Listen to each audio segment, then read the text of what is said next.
എല്ലാവർക്കും GK tips PSCയിലേക്ക് സ്വാഗതം. ഇനി സ്വരൂപ ക്രോമസോമിൽ വൈകല്യം കൊണ്ട് ഉണ്ടാകുന്ന അവസ്ഥകളാണ് ഡൗൺ സിൻഡ്രോം. അതായത് നമ്മൾ 44 സ്വരൂപ ക്രോമസോമാണെന്ന് പറഞ്ഞു. അതിൽ 21ാമത്തെ സ്വരൂപ ക്രോമസോം ഒന്ന് കൂടുന്ന അവസ്ഥയാണ് ഡൗൺ സിൻഡ്രോം. അപ്പോൾ ടോട്ടൽ 47 ക്രോമസോം തന്നെയാണ് ഉണ്ടാവുക. പക്ഷെ അതെങ്ങനെയായിരിക്കും എന്ന് വെച്ചാൽ 45A എന്ന് പറയുന്നത് ഓട്ടോസോംസ് അല്ലെങ്കിൽ സ്വരൂപ ക്രോമസോം 45 + XX or XY, അതാണ് ഡൗൺ സിൻഡ്രോം എന്ന് പറയുന്നത്. 21ാമത്തെ സ്വരൂപ ക്രോമസോം ഒന്ന് കൂടുന്ന അവസ്ഥയാണ് ഡൗൺ സിൻഡ്രോം. 45 + XX ആവാം, അല്ലെങ്കിൽ 45 + XY ആവാം. മംഗോളിസം എന്ന് അറിയപ്പെടുന്ന ഡൗൺ സിൻഡ്രോം അറിയപ്പെടുന്ന മറ്റൊരു പേരാണ് മംഗോളിസം. അപ്പോൾ ക്ലീൻഫിൽട്ടർ സിൻഡ്രോം പുരുഷന്മാരിൽ ലിംഗനിർണ്ണയ ക്രോമസോമുകളിലെ X ക്രോമസോം ഒന്ന് കൂടുന്ന അവസ്ഥ, ടോട്ടൽ 47, 44 + XXY. ടർണർ സിൻഡ്രോം സ്ത്രീകളിൽ ലിംഗനിർണ്ണയ ക്രോമസോമുകൾ ഒന്ന് കുറയുന്ന അവസ്ഥ, 44 + X0. ഇനി ഡൗൺ സിൻഡ്രോം എന്ന് പറഞ്ഞാൽ 21ാമത്തെ സ്വരൂപ ക്രോമസോം ഒന്ന് കൂടുന്ന അവസ്ഥ, 45 + XX or 45 + XY.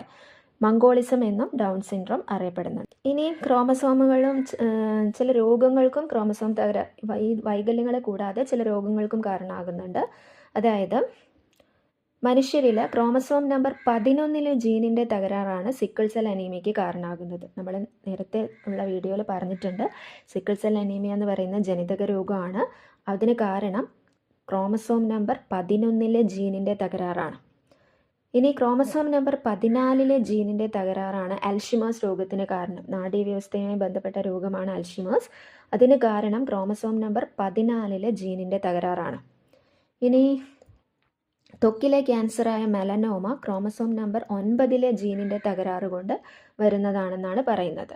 അപ്പോൾ ക്രോമസോം നമ്പർ 9 ജീനിൻ്റെ തകരാറ് മെലനോമ എന്ന സ്കിൻ ക്യാൻസറിന് കാരണവും, ക്രോമസോം നമ്പർ 11 ജീനിൻ്റെ തകരാറ് സിക്കിൾ സെൽ അനീമിയയ്ക്കും, ക്രോമസോം നമ്പർ 14 ജീനിൻ്റെ തകരാറ് അൽഷിമേഴ്സിനും കാരണമാകുന്നത് ഒരു ഇമ്പോർട്ടൻ്റ് ആണ്. കുഞ്ഞ് ആണാകുന്നതും പെണ്ണാകുന്നതും എങ്ങനെയാണെന്ന്. അപ്പം ലിംഗനിർണ്ണയ ക്രോമസോമുകൾ സ്ത്രീകളിൽ XXും പുരുഷന്മാരിൽ XYയും ആണ്.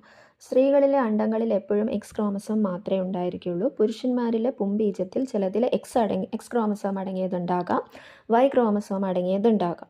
അപ്പോൾ ബീജസംയോഗ സമയത്ത് X ക്രോമസോം അടങ്ങിയ പുംബീജമാണ് അണ്ടവുമായി ചേരുന്നതെങ്കിൽ ആ കുഞ്ഞ് പെൺകുഞ്ഞായിത്തീരും, XX ഉള്ള പെൺകുഞ്ഞായിത്തീരും.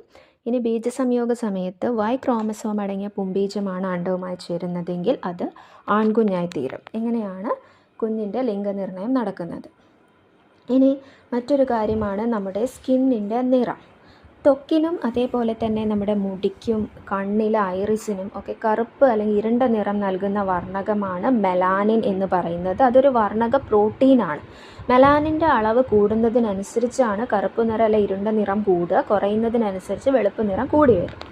അപ്പോൾ ഈ വർണ്ണക പ്രോട്ടീൻ എല്ലാ പ്രോട്ടീനുകളുടെയും നിർമ്മാണം നിയന്ത്രിക്കുന്നത് ജീനുകളായതുകൊണ്ട് തന്നെ മെലാനിൻ്റെ നിർമ്മാണവും നിയന്ത്രിക്കുന്നത് ജീനുകളാണ്. അപ്പോൾ അതിൻ്റെ അടിസ്ഥാനത്തിലാണ് ആളുകളുടെ ത്വക്കിൻ്റെ നിറത്തിലെ വ്യത്യാസം വരുന്നത്.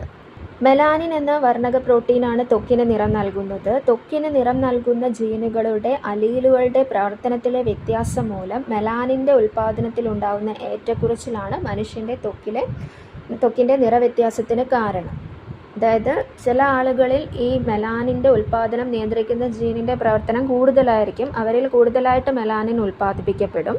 ചിലർക്ക് അത് കുറവായിരിക്കും, അവരിലെ മെലാനിൻ്റെ ഉൽപ്പാദനം കുറവായിരിക്കും. പിന്നെ നമ്മുടെ സൂര്യരശ്മികളെ നേരിട്ട് ത്വക്കിൽ ഏൽക്കുന്നത് തടയാൻ, അത് ആഗിരണം ചെയ്യുക എന്നുള്ളതാണ് മെലാനിൻ എന്ന വർണ്ണക പ്രോട്ടീൻ്റെ ധർമ്മം. അപ്പോൾ കൂടുതൽ സൂര്യപ്രകാശം ഏൽക്കുന്ന സ്ഥലങ്ങളിലെ ആളുകളിൽ മെലാനിൻ പ്രൊഡക്ഷൻ കൂടുതലായിരിക്കും. അതുകൊണ്ടാണ് യൂറോപ്യൻസും അതേപോലെ ആഫ്രിക്കൻസും ഒക്കെ തമ്മിൽ സ്കിൻ കളറിൽ നല്ല വ്യത്യാസം വരുന്നത്.